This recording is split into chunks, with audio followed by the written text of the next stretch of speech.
Pertama-tama marilah kita memanjatkan rasa syukur kita kepada Allah Subhanahu wa taala yang telah memberikan kita begitu banyak macam-macam kenikmatan. Di antara kenikmatan tersebut adalah nikmat sehat dan waktu luang. Dua nikmat inilah yang membuat banyak orang terlena atau dilalaikan oleh manusia. Sebagaimana sabda Rasulullah sallallahu alaihi wasallam, "Ni'matani maghbunun fihi ma katsirun minan nas, as-sihhatu wal faragh." Ada dua nikmat yang sering dilalaikan oleh kebanyakan manusia, yaitu nikmat sehat dan waktu luang.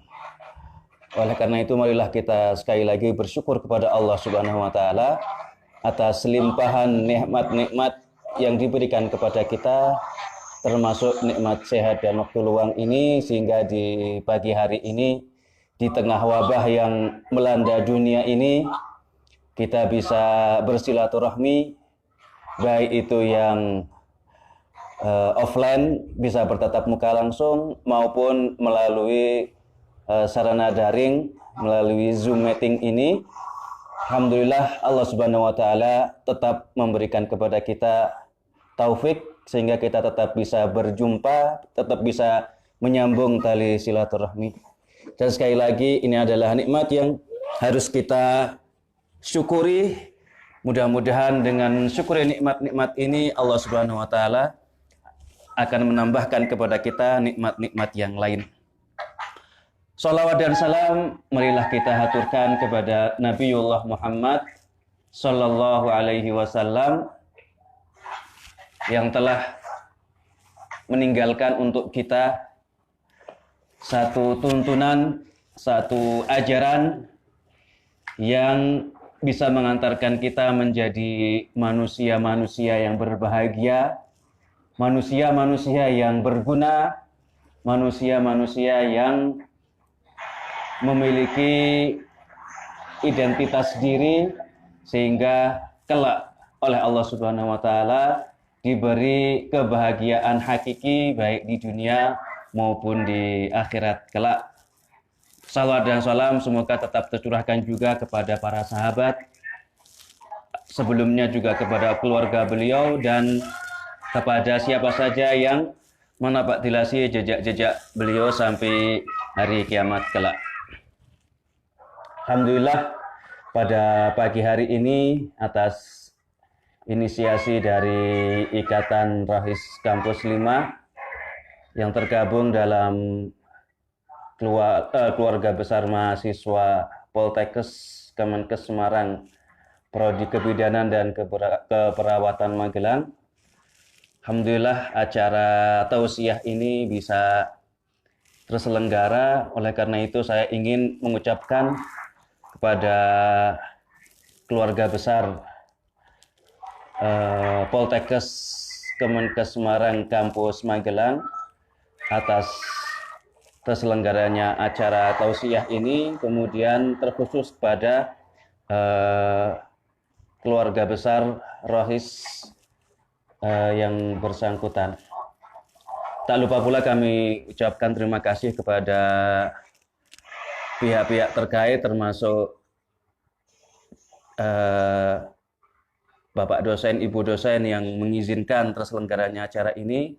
Dan sebelumnya kami juga mengucapkan selamat atas terpilihnya anggota struktur yang baru, dan terima kasih kepada struktur yang lama yang telah memberikan jasa-jasanya. Tema yang diminta dari panitia adalah tentang merajut ukhuwah berjalan menuju jannah. Kalau kita berbicara tentang surga, maka tidak ada yang tidak terlintas di kepala kita kecuali hal-hal yang indah. Bila kita berbicara tentang surga, maka yang terlintas di dalam pikiran kita adalah sesuatu yang wah dan nyaman, enak dan bahasa turunannya. Sebagai gambaran betapa indahnya surga, betapa nikmatnya surga, Rasulullah Shallallahu Alaihi Wasallam menggambarkan bahwa jika seorang penduduk surga, ketika dia sudah masuk ke dalam surga, kemudian dia diberi minum dari segelas air di sungai-sungai yang ada di surga, maka dia akan mengatakan lam yathma ba'dahu abad. Maka orang tersebut tidak akan pernah merasa kehausan sekalipun. Jadi kalau kita di dunia ini, kita sering merasakan kehausan. Setiap kali selesai minum, nanti jarak berapa menit, jarak berapa jam kita akan merasa kehausan. Maka di surga nanti, sekali kita menegak minum, maka akan hilang kehausan itu. Bahkan di sebuah hadis yang lain disebutkan, ada orang terakhir yang masuk surga. Orang terakhir masuk surga. Dan orang ini adalah orang yang paling sengsara hidupnya di dunia. Tidak ada yang lebih sengsara daripada orang ini. Maka ketika kemudian dia berdiri di hadapan Allah Subhanahu wa taala dan ditawari apa keinginannya, maka orang ini karena merasa dia ini adalah orang paling sengsara di dunia, orang paling terakhir, maka dia justru malah merasa permintaan Allah itu, tawaran Allah itu adalah seperti sebuah penghinaan. Sampai dia mengatakan, ataskharu minni wa anta rabbul azza wajal. Wahai Rabb, apakah engkau sedang bercanda dan menghinaku? Karena dia merasa dia ini orang yang paling sengsara, orang yang paling tidak layak masuk surga. Maka oleh Allah dijawab, untukmu kenikmatan yang lebih daripada seluruh dunia dan seisinya. Orang ini masih tidak percaya. Ataskharu minni wa anta rabbul azza wajal. Wahai Rabb, ya Allah, apakah engkau masih menghinaku? Maka Allah Subhanahu wa taala menambahi, kalau begitu plus langit 7 tingkat dan seisinya. Singkat cerita di dalam hadis itu, ketika orang ini masuk surga dan dia baru merasakan seteguk minuman yang ada di dalam surga itu, kemudian ditanya oleh Allah Subhanahu wa taala, "Apa yang engkau rasakan wahai abd? Wahai fulan, apa yang engkau rasakan sekarang? Setelah dulu di dunia engkau adalah orang yang paling sengsara, engkau orang yang paling terakhir masuk surga, tidak ada orang yang paling sengsara di dunia daripada engkau." Maka orang itu menjawab, "Wahai Rabb, saya telah lupa apa itu yang namanya kesengsaraan." Luar biasa. Sekali teguk minum dia masuk surga, langsung status dia sebagai orang paling sengsara, orang paling terakhir masuk surga, langsung hilang sekejap saja. Luar biasa. Kalau kita berbicara tentang surga memang sangat luar biasa. Apalagi dalam sebuah hadis yang lain, Rasulullah Shallallahu Alaihi Wasallam juga menggambarkan betapa indah surga itu, sampai-sampai bidadarinya itu digambarkan oleh Rasulullah Shallallahu Alaihi Wasallam, saking putih, saking beningnya itu sampai sumsum tulangnya itu terlihat, ya. Saking cantiknya, saking putih beningnya itu sampai sumsum tulangnya terlihat. Bahkan ditegaskan secara langsung oleh Rasulullah Shallallahu Alaihi Wasallam, andai kata selendangnya saja ini dikibaskan gitu, maka akan menerangi dunia dan seisinya. Luar biasa, baru selendangnya itu, belum bidadarinya langsung. Padahal setiap orang nanti di sana paling tidak mendapatkan jatah 70 bidadari. Namun di samping itu ada hal yang tersembunyi, ada hal yang menjadi rahasia surga, bahwa surga itu diliputi oleh perkara-perkara yang tidak menyenangkan. Maka ketika Allah Subhanahu wa taala disebutkan dalam sebuah hadis yang sahih, selesai menciptakan surga dan neraka, malaikat Jibril dipanggil. Wahai Jibril, coba sekarang kamu tengok surga dan neraka. Kemudian kembali lagi lah. Ketika selesai melihat neraka, Jibril ditanya, apa pendapatmu tentang neraka? Jibril mengatakan, wahai Rob, tidak ada yang melihat neraka ini kecuali dia tidak akan terbersit ingin masuk ke dalamnya. Kemudian oleh Allah Subhanahu wa taala, neraka ini dihiasi dengan hal-hal yang indah. Dihiasi dengan hal-hal yang dekat dengan hawa nafsu, dihiasi dengan hal-hal yang digandrungi syahwat.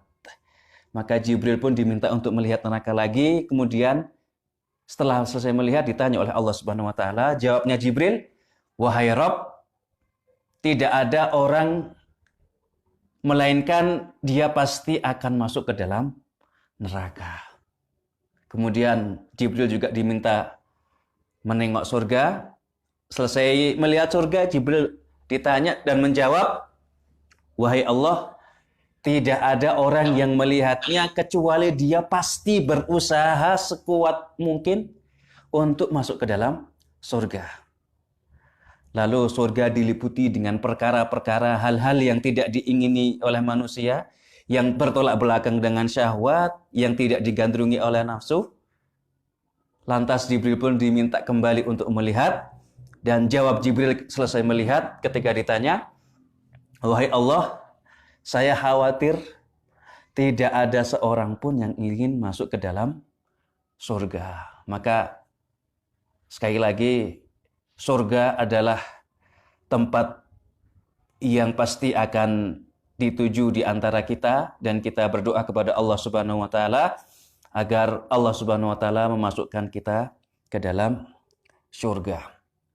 Sebagaimana tema yang telah diminta, maka tema tersebut kalau saya ringkas, kalau saya simpulkan adalah bagaimana agar ukhuwah yang terjalin di antara kita ini bisa mengantarkan ke surga.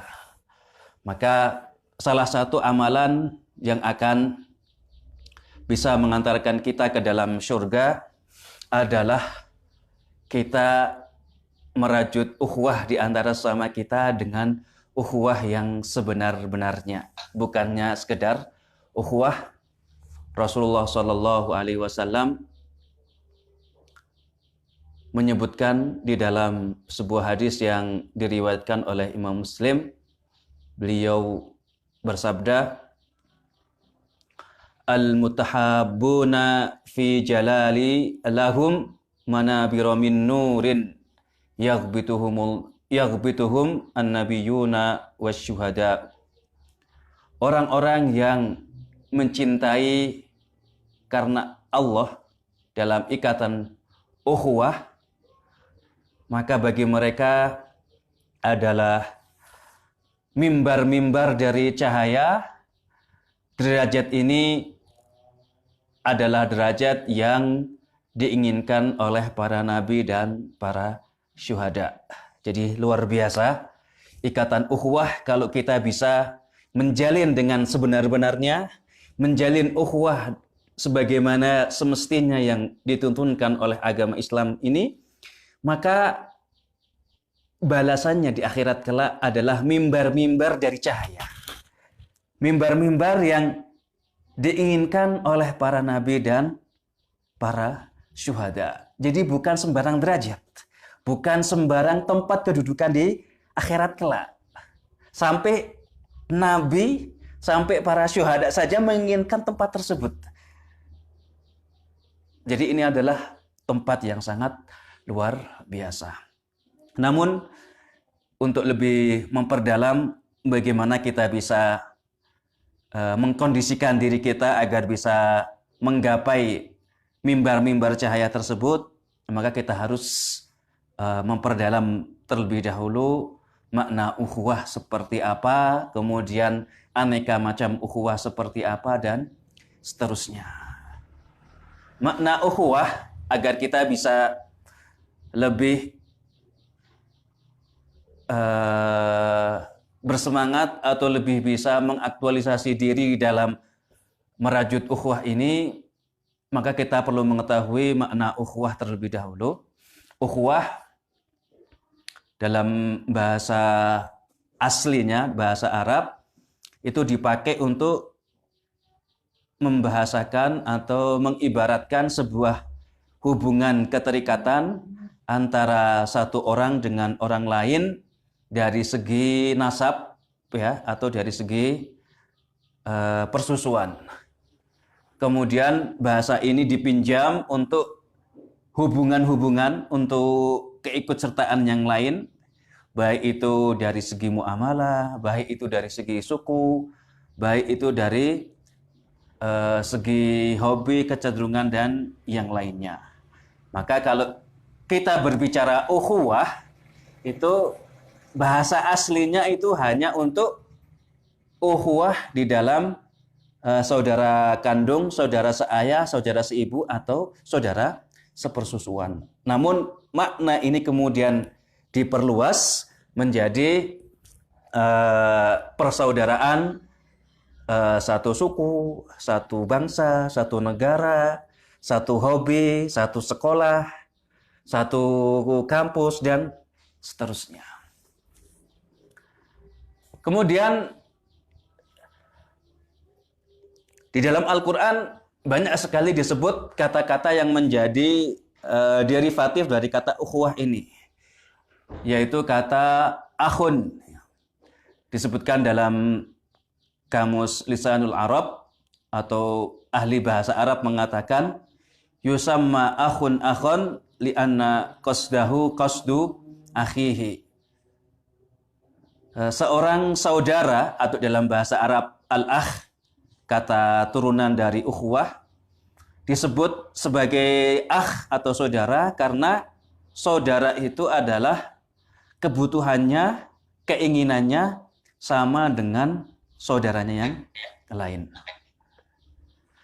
Maka kalau kita melihat dahulu Rasulullah Shallallahu Alaihi Wasallam mempersaudarakan antara muhajirin dan ansor, maka maksud Rasulullah Shallallahu Alaihi Wasallam ini adalah ingin menegaskan ketika orang-orang muhajirin mereka rela meninggalkan kampung halamannya di Mekah, mereka rela meninggalkan keluarganya di Mekah, mereka rela meninggalkan harta bendanya di Mekah, semuanya mereka tinggalkan di Mekah, datang ke Madinah tanpa membawa apapun, hanya niat karena Allah berhijrah. Kemudian sampai Madinah dipersaudarakan dengan kaum Ansor, maka pesan yang ingin disampaikan oleh Rasulullah Shallallahu Alaihi Wasallam kepada kaum Ansor adalah bahwa kaum Muhajirin, kebutuhan mereka, keinginan mereka itu sama persis dengan kebutuhan kalian.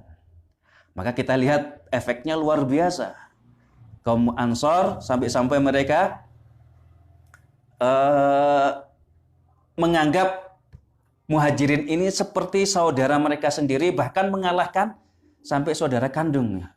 Yang punya harta mereka pisah jadi dua, yang punya istri lebih dari satu, sampai yang Muhajirin suruh milih yang mana yang paling menarik, kemudian diceraikan biar dinikahi sama Muhajirin, dan begitu seterusnya. Di antara kisah yang paling terkenal adalah kisah antara persaudaraan Abdurrahman bin Auf dengan Sa'ad bin Rabi', ya. Ketika dipersaudarakan oleh Rasulullah Shallallahu Alaihi Wasallam, Sa'ad bin Rabi' ini terkenal sebagai orang saudagar, tajirnya Madinah, istilahnya. Begitu dipersaudarakan dengan Abdurrahman bin Auf, Sa'ad bin Rabi' ini mengatakan kepada Abdurrahman bin Auf, wahai Abdurrahman, saya memiliki rumah, silahkan sebagiannya saya bagi separuh, setengahnya untuk kamu, setengahnya untuk saya. Saya punya 2 istri, silahkan lihat mana yang paling menarik di matamu, maka saya akan ceraikan, kemudian silahkan dinikahi. Luar biasa, sampai sebegitunya persaudaraan yang dibangun oleh Rasulullah Shallallahu Alaihi Wasallam. Itu salah satu makna tersirat dari kata ukhuwah. Sebagai yang telah kita sebutkan, yusamma akhun li'anna qasdahu qasdu akhihi. Saudara disebut saudara karena kebutuhan dan keinginannya sama dengan saudaranya yang lain. Kemudian di dalam Al-Quran ada 5 macam makna ukhuwah, makna macam saudara di dalam Al-Quran. Yang pertama adalah saudara kandung, seayah, seibu. Sebagaimana disebutkan di dalam surat An-Nisa, Allah Subhanahu wa taala berfirman, "Wa in kana lahu ikhwatun fali ummihi as-sudus." Jika mayit meninggalkan saudara-saudara seayah seibu, maka bagian ibu adalah 1/6. Nah, ayat ini berbicara tentang saudara seayah dan seibu di dalam hukum waris. Jadi manakala seorang yang meninggal, kemudian dia memiliki saudara kandung, maka bagian ibu dari harta warisannya adalah 1/6. Atau ayat yang lain di dalam surat Al-Maidah, Allah Subhanahu wa taala berfirman tentang Qabil dan Habil.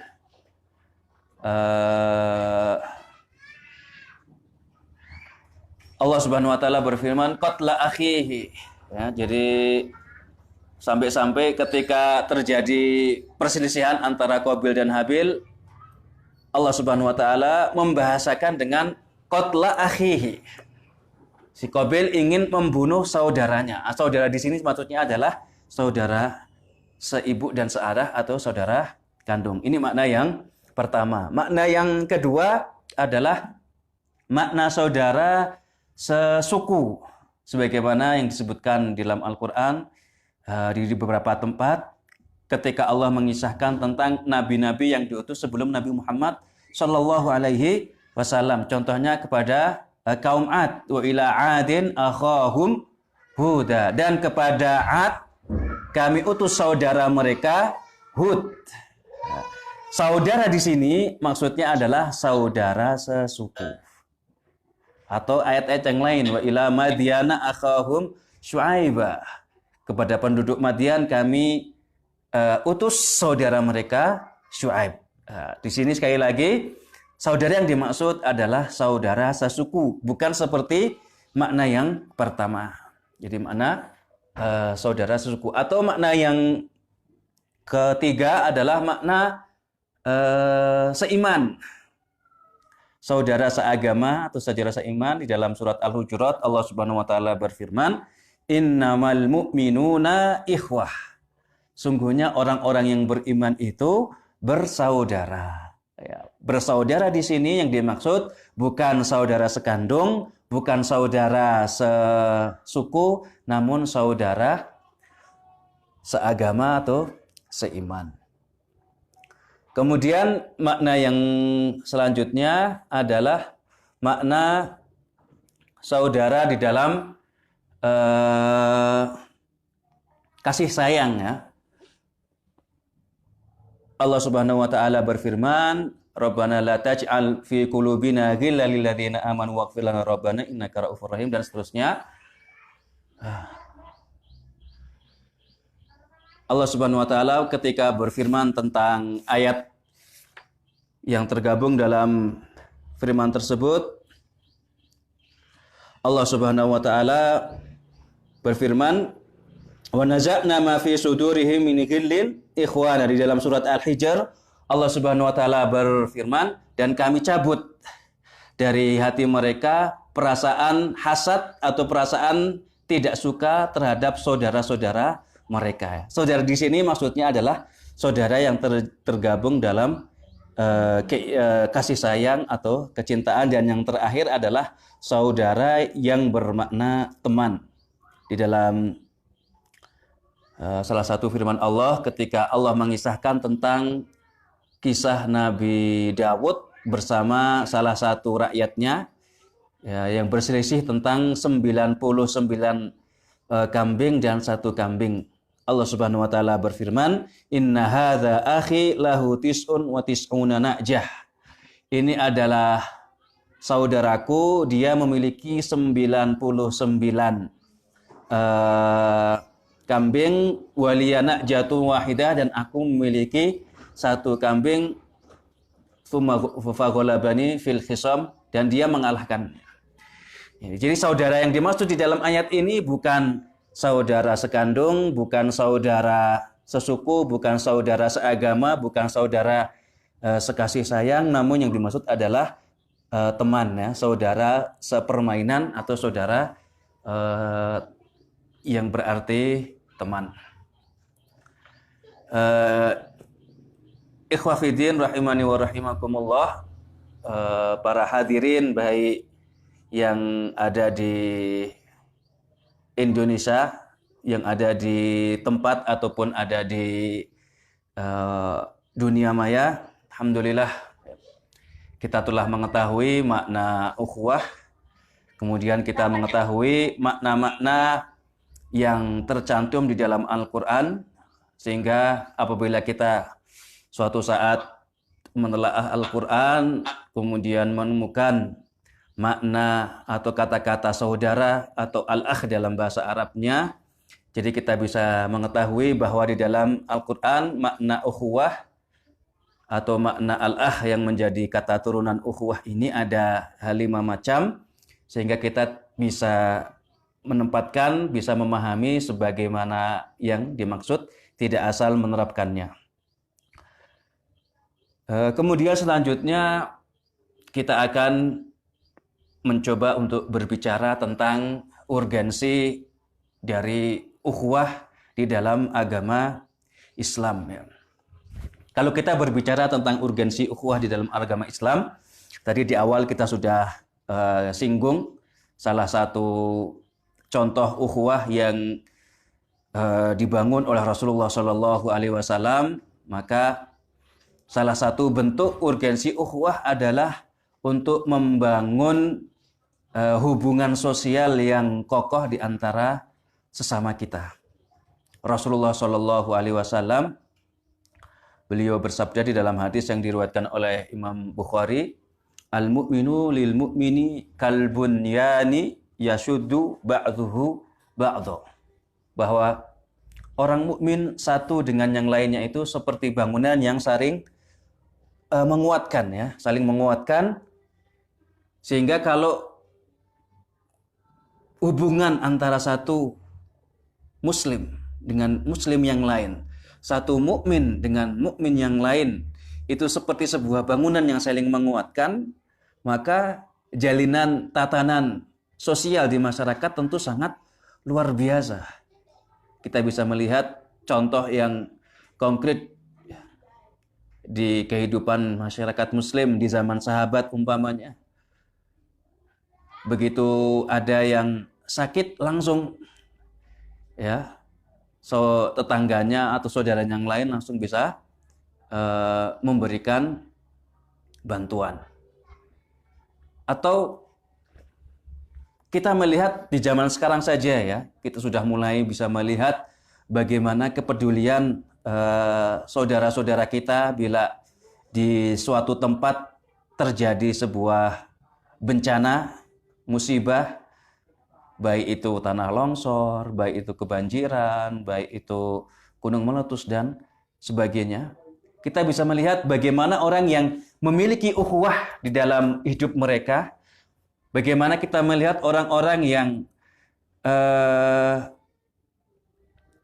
betul-betul mengaktualisasikan ukhuwah dalam kehidupan mereka, mereka langsung tergerak, baik dengan harta mereka, baik dengan pikiran mereka, baik dengan tenaga mereka. Ini adalah salah satu bentuk daripada urgensi ukhuwah di dalam agama Islam. Atau masih banyak lagi, ya, urgensi-urgensi yang lain. Salah satunya adalah ukhuwah bila terjamin atau terjalin di dalam kehidupan bermasyarakat, ada ukhuwah yang kokoh, maka ini adalah satu benteng yang kokoh dari bentuk-bentuk penyimpangan ajaran, baik itu pemikiran ataupun peribadahan. Karena satu muslim dengan muslim yang lain itu memiliki kepedulian, ya. Bukan hanya sekedar dari bentuk fisik, namun juga non fisik, ya. Bahkan dalam hal perkara agama, seorang muslim itu dia juga peduli dengan muslim yang lain. Ya, bila ada yang salah dibenarkan, bila ada yang keliru diajarkan, dan begitu seterusnya. Jadi urgensi ukhuwah di dalam agama Islam itu menempati posisi yang sangat tinggi, dan itu dibuktikan sekali lagi oleh Nabi Muhammad Sallallahu Alaihi Wasallam ketika beliau hijrah ke Madinah. Hal pertama yang dilakukan oleh Nabi Muhammad Sallallahu Alaihi Wasallam selain membenahi tentang benteng tauhid yang itu bercokol di dalam hati para sahabat adalah mempersaudarakan, mempererat ukhuwah di antara kaum muhajirin dan kaum ansor. Nah, kita bisa bayangkan, andai kata di tengah-tengah kita ada satu komunitas yang mereka memiliki ukhuwah seperti ukhuwahnya kaum muhajirin dan ansor, maka luar biasa, kita tidak bisa membayangkan, ya, kalau kaum ansor itu sampai mereka bisa merelakan harta mereka diparuh jadi dua. Kalau itu terjadi di zaman kita, luar biasa. Itu adalah satu komunitas yang betul-betul terjalin begitu erat, terjalin begitu kokoh, sehingga masyarakat juga terjalin komunitas interaksi di antara mereka. Sehingga kalau sudah ada jalinan yang sangat erat ini, komunitas yang sangat luar biasa ini, maka yang namanya takaful atau kepedulian sosial itu akan semakin tinggi. Semakin tinggi ukhuwah yang terikat atau terajut di antara kaum muslimin, maka akan semakin tinggi pula kepedulian yang ada di antara kaum muslimin. Ikhwah fiddin rahimani wa rahimakumullah. Setelah kita berbicara tentang urgensi, selanjutnya kita akan berbicara pembagian ukhuwah di dalam agama Islam. Ya, pembagian ukhuwah di dalam agama Islam itu ada 3 macam. Kalau tadi kita berbicara tentang makna ukhuwah di Al-Quran ada 5 macam, maka sekarang kita akan berbicara tentang macam ukhuwah atau tingkatan ukhuwah di dalam agama Islam. Ukhuwah yang pertama adalah ukhuwah insaniyah atau ukhuwah yang terbangun di antara seluruh manusia. Maksudnya seperti apa? Maksudnya adalah persaudaraan yang harus kita jalin di antara satu manusia dengan manusia yang lain tanpa kita melihat apapun latar belakangnya. Ya, kita bisa menjalin hubungan dengan yang berbeda suku, berbeda agama, berbeda ras, berbeda jenis, dan seterusnya. Namun, ini adalah ukhuwah yang tingkatannya paling rendah, dan ini ukhuwah yang tidak memiliki sekat. Ya. Karena tidak memiliki sekat, maka ukhuwah ini harus mengikuti rambu-rambu yang dituntunkan oleh agama Islam. Islam mengatur bagaimana kita menjalin ukhuwah dengan lawan jenis seperti apa, itu sudah ada norma-normanya, tidak asal menjalin hubungan. Islam juga mengatur bagaimana kita menjalin hubungan dengan non-muslim, itu juga ada aturan mainnya, tidak asal kita punya hubungan persaudaraan dengan non-muslim, kemudian kita mengatasnamakan saudara, kita kemudian mengatasnamakan demi menjaga persaudaraan, kita terhanyut dengan kehidupan mereka, dengan ajaran mereka, dan seterusnya. Islam sudah menggarisbawahi, sudah memberikan norma-norma yang harus kita patuhi ketika kita memiliki jalinan persaudaraan dengan non-muslim. Kemudian tingkatan yang kedua adalah tingkatan ukhuwah nasab. Ya, ukhuwah nasab itu saudara sekandung, saudara seayah atau saudara seibu. Nah, ini juga Islam memperhatikan ukhuwah yang semacam ini. Islam bahkan menjadikan ukhuwah yang tingkat kedua ini, ukhuwah yang terbangun di atas nasab ini, sebagai pondasi pokok bagi ukhuwah yang tingkatan ketiga atau yang paling tinggi. Islam juga telah menggarisbawahi kepada kita tentang bagaimana ukhuwah di antara saudara senasab itu terjalin, bagaimana persaudaraan kita dengan saudara kandung, dengan saudara seayah, dengan saudara seibu itu harus terjalin seperti apa. Itu Islam juga sudah memberikan garis besarnya. Islam telah memberikan aturan mainnya, kita tidak boleh melanggarnya. Kemudian tingkatan yang ketiga, dan ini adalah tingkatan yang paling tinggi, dan ini adalah tingkatan ukhuwah yang paling utama. Bahkan tingkatan yang ketiga ini bisa mengalahkan tingkatan ukhuwah yang kedua, apalagi tingkatan yang pertama. Nah, tingkatan ini adalah tingkatan ukhuwah imaniyah atau ukhuwah islamiyah, yaitu ukhuwah yang dibangun di atas dasar keimanan atau ukhuwah yang dibangun di atas dasar sesama muslim. Dan ini adalah model ukhuwah yang dibangun oleh Rasulullah Shallallahu Alaihi Wasallam di antara kaum muslimin, baik itu sesama kaum Ansor, baik itu sesama kaum Muhajirin, atau di antara Muhajirin dan Ansor. Maka kita bisa melihat bukti ukhuwah ini ketika terjadi perjuangan mempertahankan keyakinan. Ketika kaum Quraisy, kafir Quraisy mencoba menyerbu Madinah, ingin menghanyutkan atau menghancurkan Islam, maka orang-orang para sahabat yang sudah terbangun ukhuwah imaniyah, ukhuwah islamiyah di antara mereka, mereka menghadang kaum kafir Quraisy dan siap menukarkan nyawa mereka dengan surga, ya. Demi menjaga Islam, mereka siap mempertaruhkan nyawa mereka. Bahkan tidak sedikit di antara mereka ini yang kemudian berbaku hantam dengan saudara kandung. Ada yang kakak kemudian berbaku hantam, berperang mati-matian melawan adiknya, ada yang adiknya melawan kakaknya, ada anak yang berperang melawan bapaknya, atau sebaliknya. Ini adalah ukhuwah yang dibangun oleh Rasulullah Shallallahu Alaihi Wasallam. Itu adalah tingkatan ketiga, tingkatan yang paling tinggi, ukhuwah imaniyah, ukhuwah islamiyah. Rasulullah Shallallahu Alaihi Wasallam memberikan ketegasan kepada kita tentang pentingnya, tentang luar biasanya, dan tentang urgennya ukhuwah imaniyah.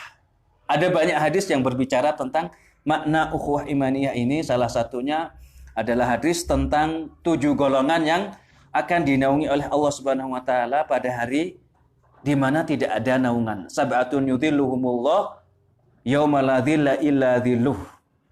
Nanti di hari kiamat kelak ketika matahari itu didekatkan sampai satu jengkal itu, dan semua orang akan merasa kepanasan, kepayahan, dan bahkan sampai dikisahkan dalam sebuah riwayat sampai manusia itu ada yang tenggelam oleh keringatnya, ya. Ada yang keringatnya satu mata kaki, ada yang satu betis, ada yang satu lutut, dan seterusnya, bahkan ada yang tenggelam oleh keringatnya. Namun di antara mereka ini ada 7 golongan yang Allah berikan naungan sehingga dia tidak akan mengalami kepayahan, kesengsaraan pada hari tersebut. Di antara mereka adalah wa rajulani tahabba fillah ijtama'a alaihi wa tafarraqa alaihi. Jadi dua orang yang memiliki jalinan persaudaraan yang membuat mereka memiliki hubungan ukhuwah yang mendorong mereka bertemu, berkumpul karena Allah Subhanahu wa taala dan berpisah karena Allah Subhanahu wa taala. Atau di dalam hadis yang lain Rasulullah Shallallahu alaihi wasallam juga menyebutkan bahwa ukhuwah imaniyah, ukhuwah islamiyah itu adalah salah satu bukti bahwa seseorang itu memiliki kelezatan iman di dalam hatinya. Salatsun man kunna fihi wajada halawatal iman. Ada 3 golongan. Kalau 3 golongan ini mereka akan senantiasa mendapatkan kelezatan iman. Di antaranya adalah wa ayyuhibbal mar'a la yuhibbuhu illa lillah. Bahwa dia tidak mencintai saudaranya yang lain melainkan karena Allah Subhanahu wa taala. Di hadis pertama tadi Rasulullah Shallallahu alaihi wasallam menyebutkan ukhuwah imaniyah itu nanti berdampak di akhiratnya adalah Allah akan memberikan naungan kepada kita. Kemudian untuk kita secara pribadi ketika di dunia ini untuk kualitas iman kita, untuk kualitas hidup kita itu adalah kita akan merasakan kelezatan iman. Jadi kalau orang sudah menemukan kelezatan iman itu dia akan menjadi orang yang paling bahagia. Maka orang yang memiliki jalinan ukhuwah imaniyah yang seperti telah kita sebutkan sebagaimana mestinya yang sebenarnya, maka dia harusnya menjadi orang yang paling bahagia hidupnya. Maka kalau ada orang dia mencari kebahagiaan kemana-mana, maka seharusnya yang dia lakukan adalah menjalin ukhuwah imaniyah ini. Karena semakin dia memiliki jalinan ukhuwah imaniyah yang kokoh, yang tinggi, semakin dia akan merasakan lezatnya iman dan semakin dia akan merasakan kebahagiaan. Kemudian yang lainnya dalam hadis yang lain Rasulullah Shallallahu alaihi wasallam juga menyebutkan la yu'minu ahadukum hatta yuhibba li akhihi ma yuhibbu li nafsihi. Tidaklah sempurna iman seseorang sampai dia mencintai untuk saudaranya sebagaimana dia mencintai untuk dirinya sendiri. Ukhuwah imaniyah yang dalam hadis ketiga ini menjadi barometer sempurnanya iman kita. Kalau yang hadis kedua tadi menjadi kualitas, maka ini menjadi ukuran tinggi dan tidaknya iman seseorang. Dan ini ukhuwah imaniyah ini juga memiliki efek yang dominan untuk saudaranya yang lain. Semakin sempurna iman seseorang, maka dia akan memiliki kepedulian yang tinggi kepada saudaranya yang lain. Rasulullah mengatakan, kalian tidak akan mencapai level iman paling sempurna sebelum kalian mencintai untuk saudara kalian sebagaimana kalian mencintai diri sendiri.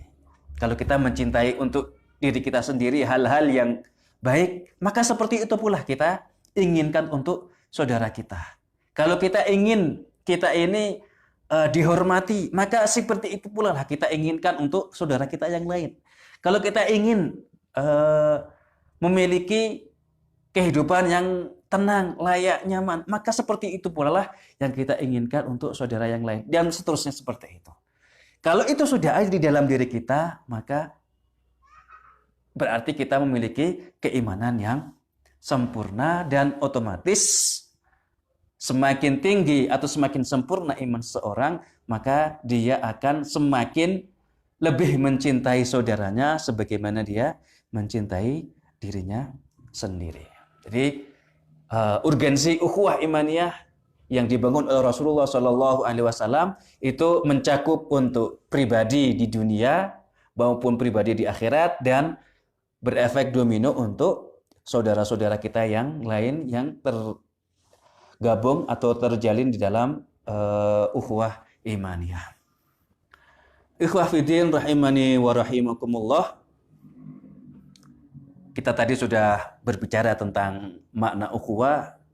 Kita berbicara tentang macam-macam makna ukhuwah di dalam agama Islam. Kemudian makna ukhuwah di dalam Al-Quran. Dan kita juga berbicara tentang urgensi ukhuwah.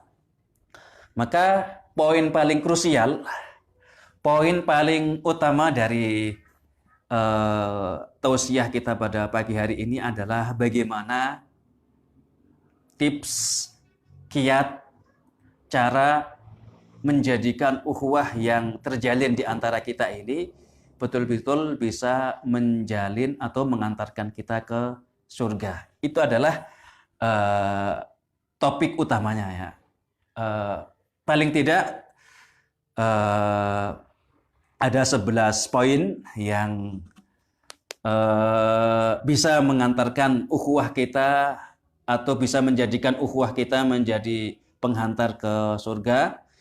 11 poin ini mungkin kalau dibahas satu persatu bisa memakan waktu sekitar 1 jam. Ya. Ini mau dibahas semua atau sebagiannya atau mau diringkas? Ya, saya kembalikan ke moderatornya. Mau dibahas semua atau ringkas saja atau salah dipilih saja?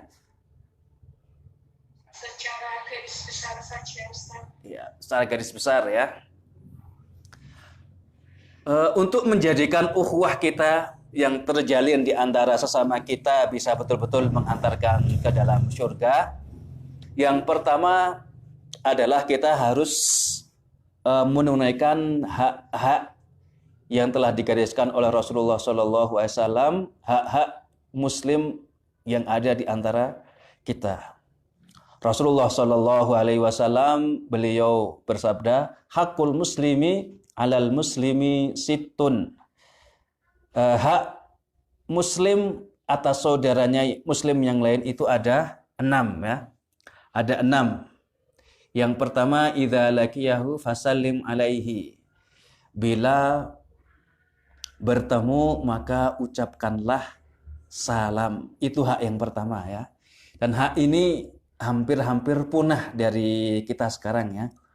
Hampir kalau kita bertemu dengan saudara Muslim itu hanya cuma sekedar say hello tanpa mengucapkan salam. Bahkan mungkin sekarang berubah ya, bukan pakai salam lagi. Ada selamat apa, selamat apa, selamat apa. Padahal sebagai seorang Muslim dia memiliki hak ketika bertemu untuk diucapkan salam. Maka Rasulullah Shallallahu Alaihi Wasallam mengatakan hakul muslim, hak muslim atas muslim yang lain adalah yang pertama, kalau bertemu mengucapkan salam. Maka mulai hari ini tidak perlu gengsi ya, kita ketemu dengan saudara kita dimanapun ya, di kampus, di warung, di mall, atau tempat lain, nggak usah perlu gengsi, malu dan sebagainya. Ucapkan salam saja, assalamualaikum. Karena ucapan ini juga adalah doa ya, keselamatan, kemudian rahmat dan keberkahan. Siapa yang tidak mau setiap ketemu didoakan? Ada nggak yang setiap kali ketemu didoakan, semoga Allah senantiasa memberikan kepadamu keselamatan, keberkahan, dan rahmat? Semua orang juga mau, maka didoakan seperti itu adalah hal yang luar biasa.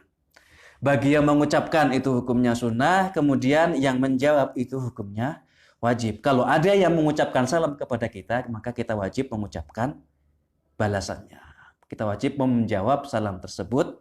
Kalau bisa, itu yang lebih baik. Kalau ada yang mengucapkan assalamualaikum, maka yang terbaik adalah lengkap. Waalaikumsalam warahmatullahi wabarakatuh. Kalau waalaikumsalam warahmatullahi cukup, atau kalau salamnya assalamualaikum, maka jawabannya waalaikumsalam, itu cukup. Dilebihkan lebih baik. Kalau salamnya adalah assalamualaikum warahmatullah, maka jawabannya waalaikumsalam warahmatullah, cukup. Dilebihkan lebih baik. Kalau salamnya sempurna, maka jawabannya harus sempurna. Jawabannya tidak boleh kurang dari salam yang diucapkan. Misalnya assalamualaikum warahmatullah, maka tidak boleh jawabnya cuma waalaikumsalam. Maka harus sampai warahmatullah minimal. Yang pertama ya, haknya adalah bila bertemu maka mengucapkan salam. Kemudian yang kedua, faidza maridha fa'udhu. Kalau sakit maka harus ditengok. Ini adalah hak muslim satu dengan muslim yang lainnya. Bahkan dalam sebuah hadis,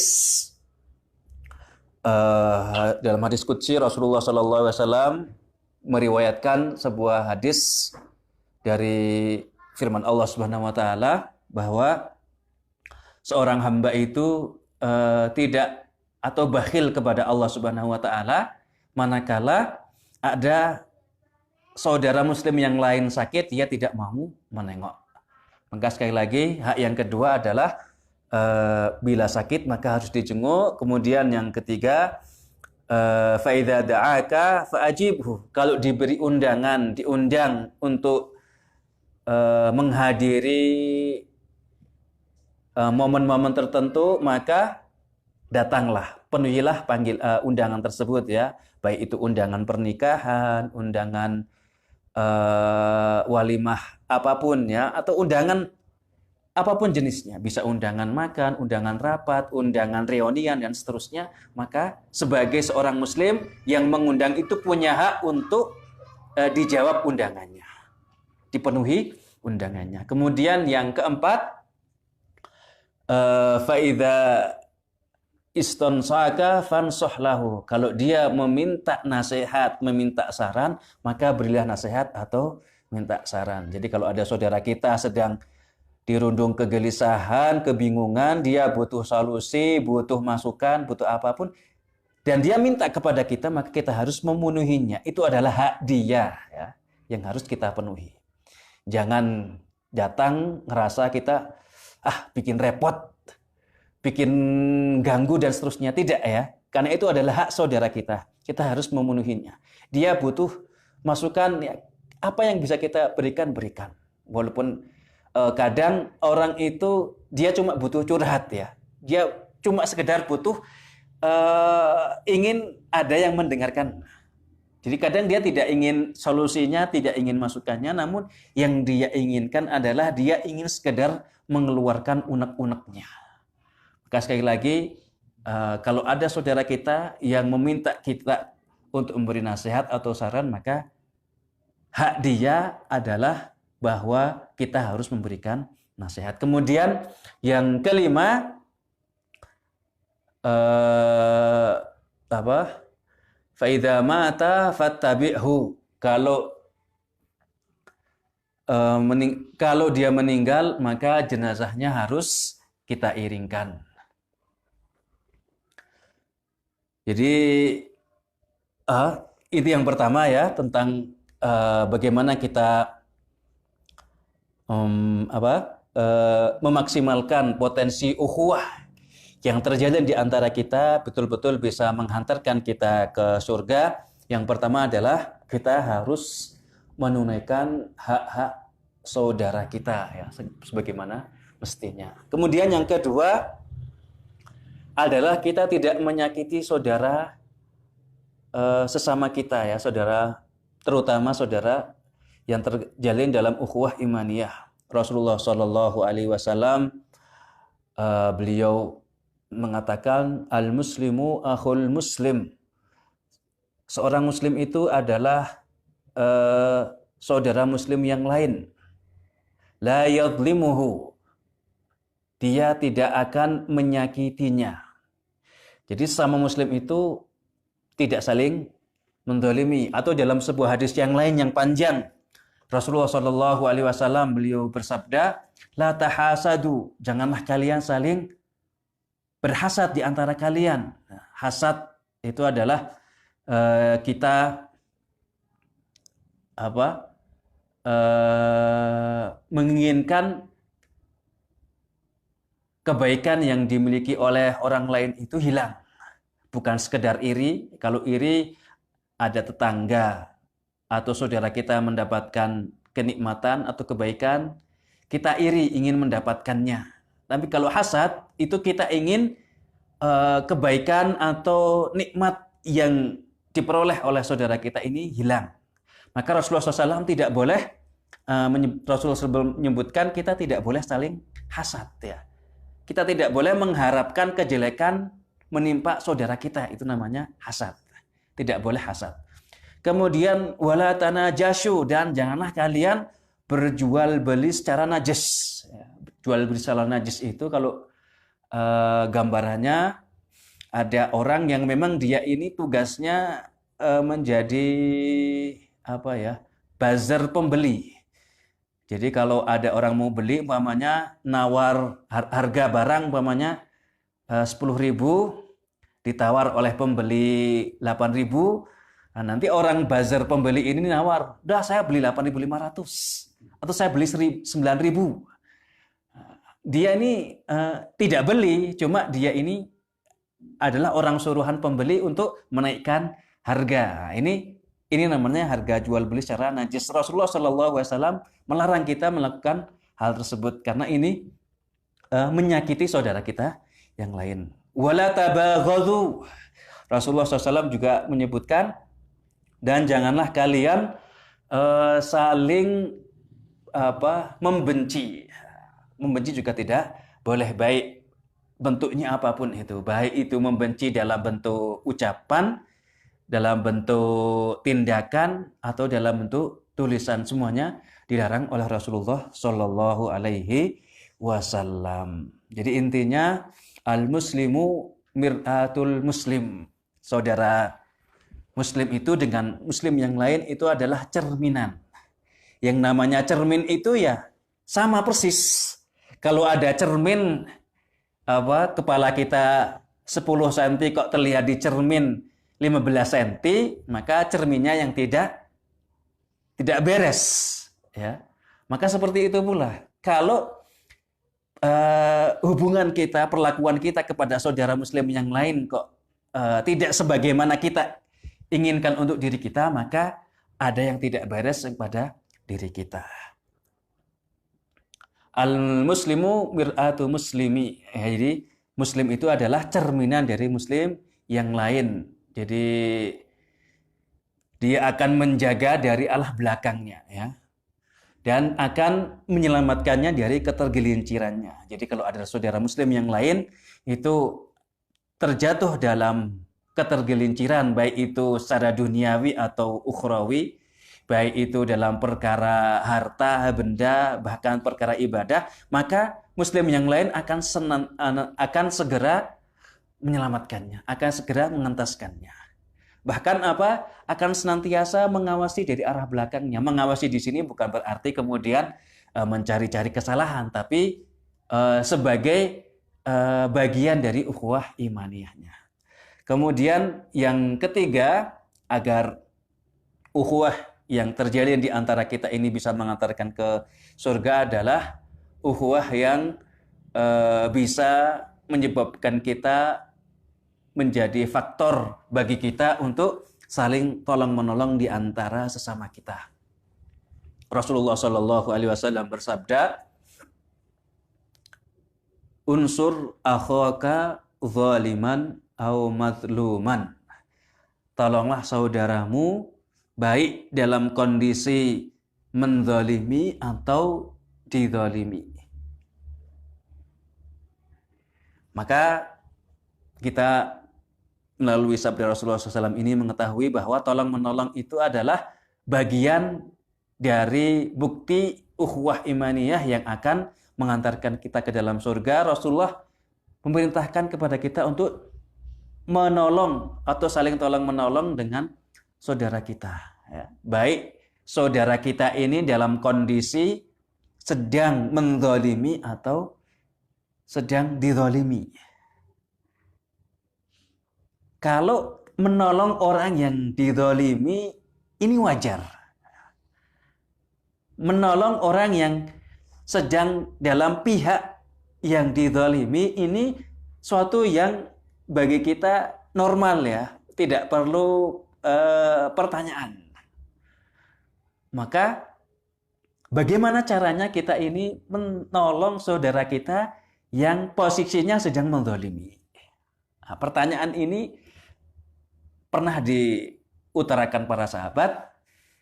Mereka bertanya, kaifa nansuruhu idza kana mazluman? Wahai Rasulullah sallallahu alaihi wasallam, bagaimana kami menolong saudara kita yang posisinya sedang menzalimi orang lain?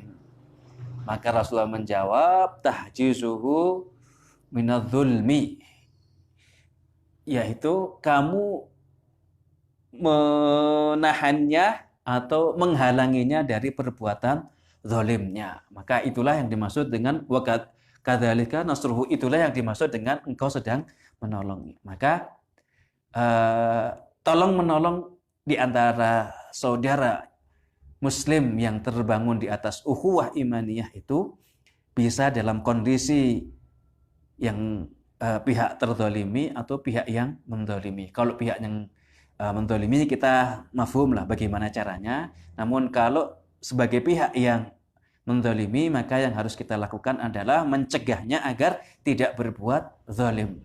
Jadi kalau kita melihat ada saudara kita ya sedang menyakiti saudaranya yang lain, maka kita harus mencegahnya. Ya. Bisa dengan cara apapun, bisa kita menegur yang menzalimi atau bisa juga menjauhkan yang dizalimi seterusnya. Atau kalau kita melihat saudara kita ya sedang melakukan tindakan penyelewengan wewenang, penyelewengan amanat dan sebagainya, maka kita bisa menegurnya. Maka kita bisa mencegahnya dari berbuat zalim tersebut. Baik itu bisa dengan menasehatinya, bisa dengan menegurnya, atau dengan cara-cara yang lain, atau menjauhkannya dari perbuatan penyelewengan tersebut. Jadi intinya ya ketika kita ingin menolong saudara kita yang berposisi sebagai orang yang menzalimi, maka kita mencegahnya dari perbuatan zalim tersebut. Kemudian yang keempat atau yang ketiga ini tolong menolong, ada satu gambaran dahulu Rasulullah SAW, para sahabat bagaimana mereka saling tolong menolong di dalam jalinan ukhuwah imaniyah. Ada sahabat namanya Abu Dzar. Rasulullah SAW, beliau Abu Dzar ini dipersaudarakan dengan Salman Al-Farisi. Suatu saat Salman Al-Farisi ini berkunjung ke rumah Abu Dzar. Berkunjung ke rumah Abu Dzar. Begitu dibukakan pintu oleh istri Abu Dzar, Salman kaget melihat kondisi istri Abu Dzar ini ya. Disebutkan dalam riwayat itu Salman Al-Farisi sampai mengatakan malaki mubtadilah. Ya, riwayatnya disebutkan malaki mubtadilah. Kenapa engkau berpenampilan lusuh, tidak menarik, bau apek dan seterusnya? Kenapa engkau berpenampilan seperti ini? Maka jawab istri Abu Dzar, apa? Abu Dzar, saudaramu sudah tidak bernafsu lagi terhadap dunia. Dia sudah tidak tertarik lagi dengan istrinya, dia sudah tidak tertarik lagi dengan kehidupan dunia. Maka Salman Al-Farisi ini semakin tertarik. Gerangan apa yang terjadi pada Abu Dzar? Maka akhirnya Abu Dzar ini dipersilahkan masuk, Salman Al-Farisi ini dipersilahkan masuk. Kemudian dihidangkanlah sebuah makanan kepada Salman. Ketika sudah dihidangkan, Salman ini dipersilahkan makan. Ketika sudah mengambil makan dan hendak menyuap, dia melihat Abu Dzar ini tidak makan. Maka Abu Dzar ini paham maksudnya dan Abu Dzar mengatakan, wahai Salman, makanlah karena hari ini saya puasa. Maka Salman pun mengatakan, saya tidak akan makan hidangan yang engkau hidangkan sebelum engkau juga mengambil dan makan. Maka Abu Dzar sebagai perwujudan karena puasanya adalah puasa sunnah bukan puasa wajib, maka Abu Dzar pun kemudian membatalkan puasanya dan makan. Akhirnya tidak jadi puasa Abu Dzar. Kemudian ketika sampai tiba malam, kemudian Salman ini dipersilahkan istirahat. Di malam hari kurang lebih beranjak ke pertengahan malam, Salman melihat Abu Dzar ini sejak Isya sampai menjelang pertengahan malam tidak tidur. Sibuk beribadah dengan qiyamul lail. Maka Salman Al-Farisi kemudian menegur Abu Dzar, "Wahai Abu Dzar, tidurlah sekarang." Kemudian karena Abu Dzar ini sebagai saudara kemudian mengikuti apa yang dikatakan oleh Abu Dzar, akhirnya Abu Dzar tidur. Tidak berapa lama lagi Abu Dzar ini bangun untuk qiyamul lail. Salman melihat Abu Dzar ini beranjak ingin qiyamul lail, maka ditegur lagi, "Wahai Abu Dzar, tidurlah." Maka Abu Dzar kemudian tidur. Maka ketika sepertiga malam itu telah tiba, maka Salman Al-Farisi pun kemudian mengatakan kepada Abu Dzar, "Wahai Abu Dzar, telah tiba pertengahan malam, maka sekarang bangun dan sholat malamlah." Maka setelah itu Salman pun berpesan kepada Abu Dzar,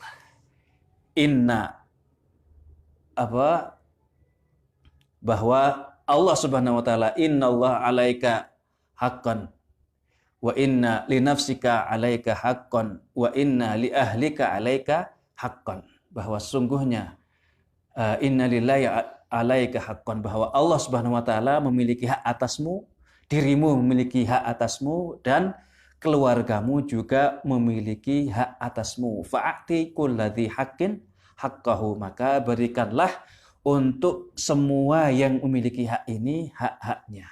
Jadi hak Allah harus terpenuhi, hak keluarga harus terpenuhi, hak diri sendiri harus terpenuhi. Ini adalah salah satu contoh bagaimana Salman menolong saudaranya yang dalam posisi mendolimi, baik mendolimi diri sendiri maupun mendolimi keluarganya karena terlalu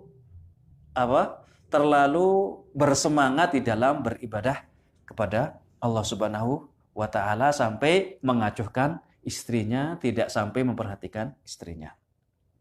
Kemudian yang keempat, agar ukhuwah yang terbangun di antara kita ini menghantarkan ke surga, maka kita harus memiliki sikap mudah untuk bersegera berdamai dengan saudara kita bila terjadi persengketaan di antara kita. Dalam sebuah hadis yang sahih diriwayatkan oleh Imam Muslim, Rasulullah Shallallahu Alaihi Wasallam bersabda, "Tuftahu abwabul jannati kulla yaumil itsnaini wal khamis." Surga itu dibuka, pintu-pintu surga itu dibuka pada hari Senin dan Kamis. Fayughfar likulli abdin la yusyriku billahi syai'a. Maka setiap orang yang tidak menyekutukan Allah, maka dosa-dosanya akan diampuni. Illa rajulan, kecuali seseorang, kana bainahu wa bain akhihi syahna, kecuali seseorang yang dia memiliki persengketaan dengan saudaranya yang lain. Fayuqalu angdhiru haula angdhiru lihaula angdhiru lihaula angdhiru lirajulaini hadain angdhiru lirajulaini hadain hatta yastaliha. Rasulullah SAW pun mengatakan, tangguhkanlah untuk dua orang ini, tangguhkanlah untuk dua orang ini, tangguhkanlah untuk dua orang ini. Sampai 3 kali Rasulullah SAW mengatakan, sampai mereka berdua ini damai.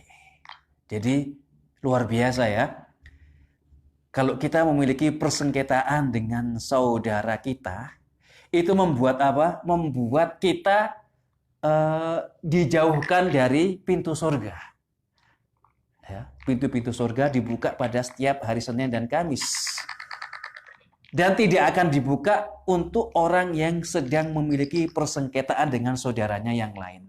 Sampai kita ini berdamai, baru kita akan dibukakan. Jadi semakin lama kita menunda perdamaian yang harusnya kita usahakan atas persengketaan yang terjadi di antara saudara kita, maka semakin lama pula kita menunda untuk dibukakannya pintu surga untuk kita. Jadi sekali lagi,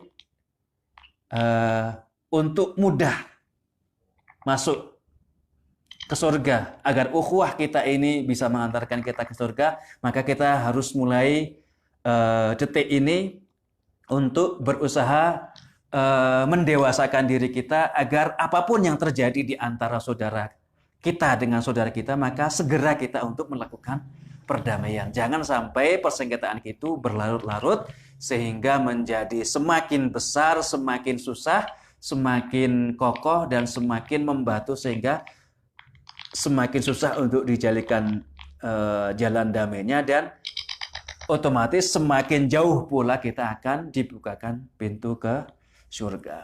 Kemudian yang kelima, agar ukhuwah yang kita jalin ini bisa mengantarkan ke surga adalah kita mendoakan saudara kita yang lain, ya, terutama bila tidak ada di hadapannya. Rasulullah Shallallahu Alaihi Wasallam, beliau bersabda, dakwatul muslim li akhihi fil ghaibi mustajabah. Doa seorang muslim untuk saudaranya yang lain secara zuhril ghaib, itu maksudnya secara tidak langsung tanpa kehadiran yang bersangkutan, itu adalah mustajabah. Jadi kalau kita mendoakan saudara kita, ya, jadi saudara kita jauh di sana tanpa kehadirannya, kita doakan, ya Allah berikanlah kebaikan untuk fulan-fulan, maka doa itu mustajab oleh Allah Subhanahu wa taala. Ada saudara kita sedang ujian, ya Allah berikanlah kemudahan untuk saudara yang sedang melaksanakan ujian, itu mustajab. Ya Allah berikanlah pekerjaan yang mapan untuk saudara saya, itu mustajab untuk saudara kita itu. Doa ini adalah mustajab. Ya Allah, segerakanlah saudara saya untuk mendapatkan jodohnya, itu juga mustajab. Ya Allah, bantulah kesusahan saudara saya, itu doa ini adalah doa mustajab. Maka ketika kita mendoakan hal-hal yang seperti ini, hal-hal kebaikan untuk saudara kita, maka malaikat akan menimpali walaka bimithal, dan engkau juga akan mendapatkan yang setimpal. Maka salah satu tips, salah satu trik biar Allah Subhanahu wa taala itu memberikan kepada kita berbagai macam kemudahan, berbagai macam pertolongan, berbagai macam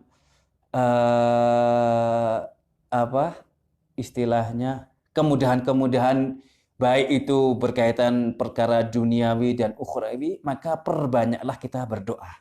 Karena kalau kita umpamanya berdoa kepada Allah, ya Allah, bantulah, mudahkanlah saudaraku yang sedang ujian, maka malaikat akan menjawab walaka bimithal. Maka mudah-mudahan engkau juga mendapatkan yang semisal. Maka kira-kira kalau doa kita untuk saudara kita itu mustajab, kalau doa malaikat untuk kita kira-kira mustajab yang mana? Maka jawabannya tentu mustajab doa malaikat. Maka semakin sering kita ini mendoakan saudara-saudara kita, maka semakin sering malaikat akan mendoakan kita.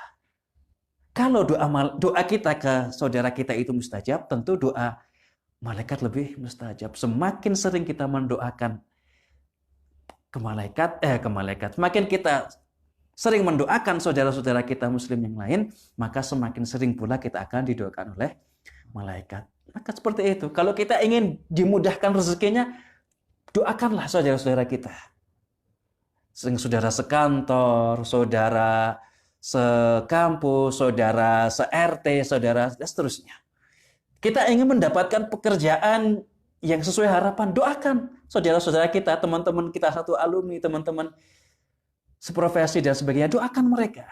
Biar malaikat juga mendoakan kita. Atau kita jodohnya susah terus, kita doakan saudara-saudara kita yang boleh mendapatkan jodoh, biar malaikat juga mendoakan kita agar kita juga segera mendapatkan jodoh. Ini ada satu anekdot ya terkait mendoakan ini. ada satu ummahat, seorang ibu di Mesir ini, kalau dia seorang istri ini, kalau dia mendengar suaminya ini mendoakan saudara Muslim yang lain yang belum menikah, ini selalu marah. Kenapa? Ada yang tahu kenapa istrinya ini marah? Karena setiap suaminya ini mendoakan orang lain menikah, maka malaikat akan mendoakan dia menikah. Walaka bimithal, dan engkau juga demikian. Maka istri ini khawatir kalau doa malaikat ini mustajab, maka suaminya akan menikah lagi. Jadi bagi bapak-bapak ya, kalau di sini ada bapak-bapak mungkin yang terbersit ingin menikah lagi, bisa memakai metode ini ya, biar didoakan oleh malaikat ya. Tapi mudah-mudahan istrinya tidak ada yang mendengar sehingga tidak marah nanti ya. Ya. 10 menit lagi. Iya, iya. Ikhwah fillah rahimani wa rahimakumullah. Selanjutnya, ketika kita ingin ukhuwah yang terjalin di antara kita ini betul-betul menghantarkan kita ke dalam surga, maka yang harus kita lakukan adalah kita menghilangkan kesusahan yang dialami oleh saudara kita semampu kita ya. Rasulullah Shallallahu Alaihi Wasallam beliau bersabda, "Man naffasa an mu'minin kurbatan min kurabid dunya, naffasallahu anhu kurbatan min kurabi yaumil qiyamah." Siapa yang meringankan kesusahan dari kesusahan-kesusahan orang lain di dunia ini, maka Allah akan meringankan kesusahan dari kesusahan-kesusahan yang akan dialaminya nanti di hari kiamat. Maka pertanyaannya, apakah kita sudah yakin bahwa nanti di akhirat kelak kita ini tidak akan mendapatkan kesusahan? Maka jawabannya, kita semua ini pasti nanti di akhirat sana akan mendapatkan kesusahan. Bukan hanya satu kesusahan. Mungkin berpuluh-puluh, beratus-ratus, beribu-ribu kesusahan yang akan kita alami nanti di akhirat kelak. Maka salah satu agar kesusahan-kesusahan nanti di akhirat kelak ini diringankan oleh Allah, diangkat oleh Allah Subhanahu wa taala adalah kita meringankan kesusahan yang dialami oleh saudara kita di dunia ini. Wallahu fi aunil abdi ma damal abdu aw ma kana al abdu fi auni akhi. Allah senantiasa dalam pertolongan hambanya. Allah senantiasa akan menolong hambanya selama hamba tersebut senantiasa menolong saudaranya. Jadi semakin kita sering menolong orang lain, itu semakin sering Allah akan menolong kita. Pertanyaannya, kalau kita di dunia ini, di kehidupan ini, seolah-olah kok merasa jauh dari pertolongan Allah Subhanahu wa taala, maka mari kita cek. Sudah berapa pertolongan yang kita berikan kepada saudara kita? Wallahu fi hajati abdin madamal abdu fi hajati akhihi. Allah senantiasa akan memenuhi hajat hambanya selama hamba tersebut juga memenuhi hajat hamba orang atau hamba saudara yang lain. Jadi kalau banyak permintaan kita, banyak permohonan kita, banyak hajat kita yang belum dipenuhi oleh Allah Subhanahu wa taala, maka disinilah kuncinya. Berarti belum banyak pertolongan atau belum banyak hajat orang lain yang coba kita penuhi. Maka kalau ada yang orang membutuhkan, ada orang yang dia perlu pertolongan, maka cobalah kita ini tergerak hatinya untuk menolong, untuk memenuhi apa yang dia butuhkan, agar Allah Subhanahu wa taala juga memenuhi apa yang kita inginkan, memenuhi apa yang kita butuhkan. Kemudian yang terakhir yang ingin saya sampaikan adalah menjaga kehormatan saudara kita, dan ini adalah sangat penting sampai-sampai Rasulullah Shallallahu Alaihi Wasallam beliau mengatakan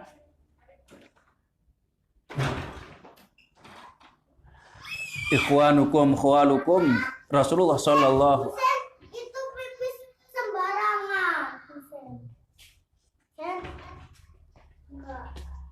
Jadi Rasulullah Shallallahu Alaihi Wasallam sampai beliau mengatakan saking pentingnya kehormatan seorang Muslim itu harus dijaga sampai bila seseorang itu menjadi atasan atau menjadi majikan dari saudaranya yang lain, maka dia harus memperlakukan dengan baik. Ikhwanukum khawalukum. Faman kana ikhwanu fi aidihim falyulbishu yut'imhu mimma ya'kul wal yulbishu mimma yalbas. Siapa yang dia memiliki pembantu dari saudaranya yang se-Islam, maka berilah makan sesuai apa yang dia makan, berilah pakaian sebagaimana dia memakai pakaian, wala tukallifuhum fawqa ma yutikun, dan janganlah membebani pekerjaan di luar batas kemampuannya. Jadi Rasulullah Shallallahu Alaihi Wasallam betul-betul memberikan pesan kepada kita untuk senantiasa menjaga kehormatan. Ya, bukan mentang-mentang kita ini atasan, bukan mentang-mentang kita ini majikan, kemudian kita bertindak sewenang-wenang terhadap bawahan kita atau pembantu kita. Selama dia ini masih saudara kita se-Islam, dia masih memiliki hak-hak saudara se-Islam, ya. Dia masih memiliki ukhuwah imaniyah. Maka kita bisa melihat contoh real dari kehidupan Abu Dzar, ya. Abu Dzar ini dia memiliki seorang pembantu. Suatu saat ketika dia bepergian, dia terlihat memakai perhiasan yang sama dipakai oleh pembantunya. Jadi perhiasan yang dia pakai atau pakaian bagus yang dia pakai ini sama bagusnya dengan yang dipakai oleh pembantunya. Maka ketika ada yang melihat, Abu Dzar ini kemudian menyampaikan hadis tersebut, ikhwanukum khawalukum. Jadi ketika ukhuwah imaniyah itu terjamin, hubungan antara pembantu dengan majikan pun seolah-olah tidak ada. Hanya sebatas hubungan pekerjaan saja. Namun ukhuwah imaniyahnya tetap terjaga sampai-sampai majikan memiliki pakaian yang sama dengan pembantunya. Ini adalah ukhuwah yang sangat luar biasa, ukhuwah imaniyah. Dan yang terakhir, Rasulullah Shallallahu Alaihi Wasallam beliau mengatakan al-muslimu haramun damuhu wa maluhu wa irduhu. Muslim itu hartanya, kemudian jiwanya, hartanya, dan harga dirinya harus dijaga, tidak boleh dicederai, tidak boleh diganggu. Bahkan kemudian Rasulullah SAW mengatakan, man radda an irdi akhihi raddallahu an wajihi an-nar yaumal qiyamah. Siapa yang menjaga harga diri, kehormatan saudaranya yang muslim, maka Allah akan menjaganya. Allah akan menjaga wajahnya dari neraka pada hari kiamat. Jadi inilah yang menjadikan kita ini betul-betul semangat, termotivasi untuk mempertebal, menjalin erat ukhuwah imaniyah, ukhuwah islamiyah di antara kita, karena kita ingin bahwa ukhuwah yang terjalin di antara kita akan mendorong dan menghantarkan kita masuk ke dalam surga. Ya, saya ringkaskan. Yang pertama, kita harus menunaikan hak-hak muslim, kemudian tidak menyakiti. Ketiga, kita harus saling tolong-menolong. Yang kelima atau yang keempat, kita harus segera berdamai. Yang kelima, mendoakan. Yang keenam, kita harus menampakkan muka yang berseri bila bertemu. Kemudian kita tidak merendahkan saudara, kita menjaga, kita membantu kesusahan dan menjaga kehormatan. Dan terakhir, semua hal yang telah kita sebutkan tadi adalah harus dibangun di atas kecintaan kepada Allah Subhanahu wa Ta'ala, sebagaimana yang telah kita singgung bahwa nanti pada hari kiamat al-akhillau yauma idzin aduwwun illal muttaqun, bahwa orang-orang yang bersaudara itu nanti pada hari kiamat akan menjadi musuh, akan saling bermusuhan kecuali orang-orang yang bertakwa. Maka sekali lagi mari kita bangun ukhuwah di antara kita ini di atas jalinan cinta karena Allah, berpisah karena Allah. Mudah-mudahan apa yang disampaikan ini memberikan banyak manfaat untuk diri saya pribadi, kemudian untuk para mustami'in sekalian. Bila ada yang salah itu murni dari saya sendiri, bila ada yang benar itu datangnya dari Allah dan Rasul-Nya. Billahi taufiq wal hidayah. Wassalamualaikum warahmatullahi wabarakatuh.